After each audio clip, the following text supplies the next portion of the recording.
Star Wars 7x7 episode 1875. Ahead of the news that there will be a trailer for The Mandalorian dropping at D23 this weekend, we asked the question, is The Mandalorian, the title character of the new TV series, actually a Mandalorian? Seems like a strange question perhaps, but when you consider that the most visible and famous character to wear Mandalorian armor in the Star Wars franchise is not actually a Mandalorian himself, well, then it becomes a bit more of a valid question. Punch it!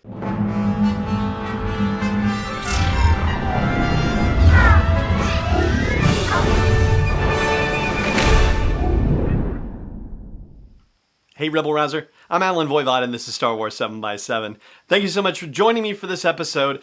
So, there is a wonderful interview with Jon Favreau ahead of D23 in The Hollywood Reporter and on their website, where among other things he talks about The Mandalorian, and the writer of the piece is also sharing the news that there will be a trailer for The Mandalorian dropping at the D23 Expo happening this weekend, which is, of course, fantastic news and kind of expected news, but hey, it's still welcome news nonetheless.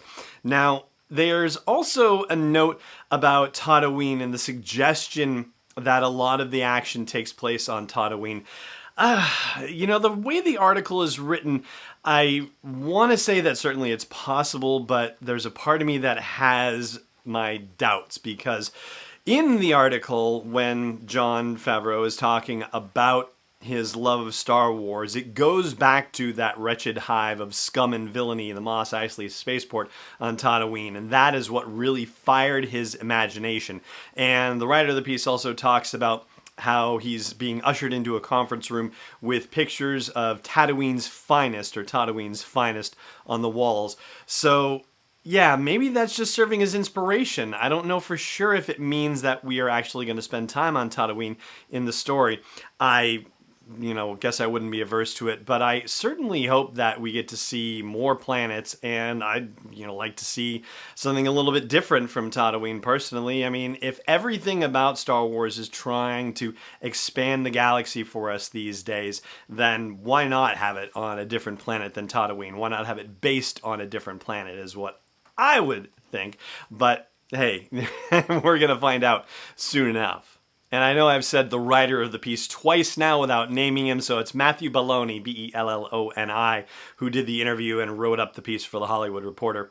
So, yeah, that's the headline news, basically, that we are going to get a trailer for The Mandalorian at D23.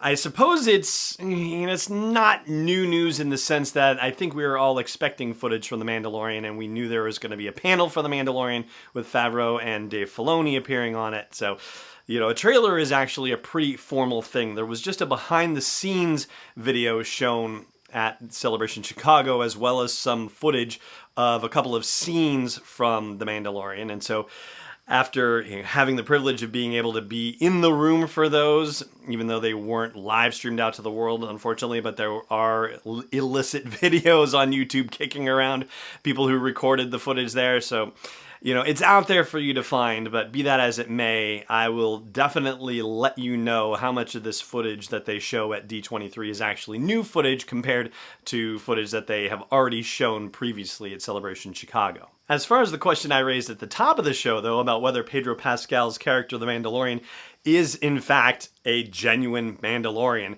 well, the reason why it occurred to me that he might not be is because of Boba Fett, right?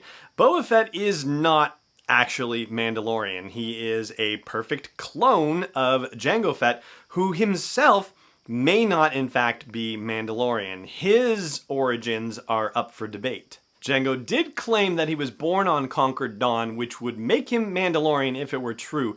However, there is an episode of the Clone Wars TV series where the Prime Minister of Mandalore, Prime Minister Almec, says that Jango Fett, he has no idea what Jango Fett's deal is, and he has no idea where he got a hold of Mandalorian armor. He basically utterly and completely disavows Jango Fett and anything to do with him. That's one of those situations where it is sort of a he said kind of thing, where Jango claims to have been born there, but it may not be true. Prime Minister Almec says no, he has nothing to do with Mandalore, but maybe it's true, maybe it's not true. I'm inclined to think that Almec is telling the truth. I mean, there's no reason why he needs to protect Jango Fett for any particular situation. He's not actually helping or hurting them in any way. Like, he's just, a random guy, basically, and the template for the clones. But yeah, it has nothing to do with Almec or Mandalore. And so, in addition, the whole notion of Mandalorian armor being a very significant aspect of the warrior culture on Mandalore. If Jango Fett was not legitimately Mandalorian, it would certainly rankle to see somebody basically acting as a Mandalorian imposter running around in Mandalorian armor. So I would tend to side with Almec on this one and think that Jango Fett is not actually Mandalorian himself. And there is another instance of a character in the new canon wearing Mandalorian armor but not actually being Mandalorian, and that is a character named Cobb Vanth, who was previously a slave on Tatooine, eventually became free, and at one point in the Aftermath novels by Chuck Wendig was taking an off-worlder on a tour where somehow they were able to get into a Jawa sandcrawler, and they found Mandalorian armor in a box inside the sandcrawler. The implication is that it's probably Boba Fett's armor, but there's no clear suggestion or implication of it. It's just, an acid-pitted set of Mandalorian armor found in the middle of nowhere on Tatooine. I mean, Boba Fett's really the only one that we know of that manages to fit that description at this point. So yeah, that's why it seems like it could be his. Anyway, Cobb Vanth actually takes that armor and wears it in his new duties as the sheriff of Freetown, a new town established in Tatooine. So yeah, there is another instance of a non-Mandalorian person wearing Mandalorian armor. As for whether I personally think Pedro Pascal's character is Mandalorian, well, I will share that answer with you after the break. Stay tuned.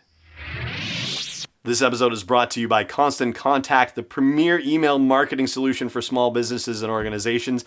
I've used their service since 2003, and over the past decade and a half, I've watched them evolve, make the product simpler, more powerful, easy to use, and do everything that they can to help train people to use the product more effectively and for it to work with other forms of marketing like social media, for example. So check out sw7x7.com/email to learn more about Constant Contact and start a free trial. Once again, that is sw7x7.com/email for a free trial. Welcome back.